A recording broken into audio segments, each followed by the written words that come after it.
I haven't actually called you to arms yet, have I? I haven't issued the phone number and the invitation to contribute to the programme. It is a day upon which, as you can probably tell, my dander is up and my tail is bushy, so I don't actually need interruption. But I think in the interest of everybody's sanity, not least Keith's, we should probably take a lot of calls about the question of Boris Johnson's continuing appeal to people. I think off the top of my head, it was, I'd say 62 out of about 180 ministers, parliamentary private secretaries, trade envoys and party chairmen resigned from their positions in July. So 62 out of 180, over a third of the government resigned in protest at Boris Johnson's awfulness. And he just gave a speech that sounded like a lap of honour, citing Cincinnatus as well, who came back for a second term, as I'm sure Johnson is waiting for the colour writers to point out in tomorrow's newspapers. So a third of the government resigns in protest about how awful you are. And you think you've played a blinder. And then you list a catalogue of achievements that are either neither achiever. I've lost the ability to speak.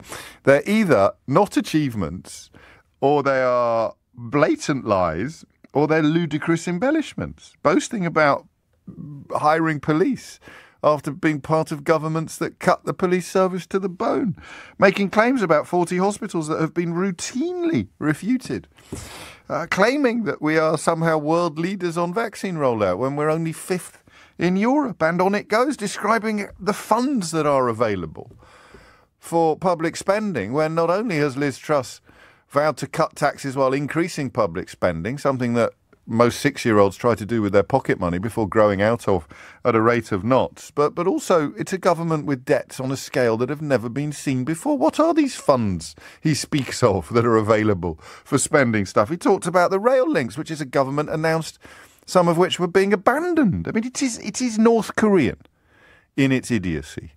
And yet the great pain, the great problem is the continuing commitment of some people to the cause, the belief that he is anything other than, and I think the word for this morning is ridiculous, ridiculously dangerous, or dangerously ridiculous. 10:35 is the time. So possibly, hopefully, improbably, for the very last time, you explain it to me. You explain how a man whose political career is a catalogue of scandal, lie, corruption and sexual incontinence, and I mention that because it used to matter in this country.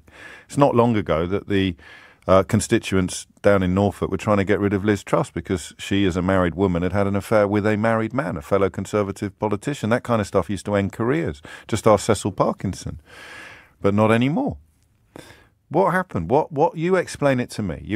Or indeed explain it to my fictional coma patient who's just woken up after a 20-year snooze and needs to understand how British politics could have been brought so low. Or, of course, explain to me why I'm wrong about everything and his account of his own premiership and his analysis of his own achievements is actually accurate and he is actually brilliant and you're not actually Nadine Dorries.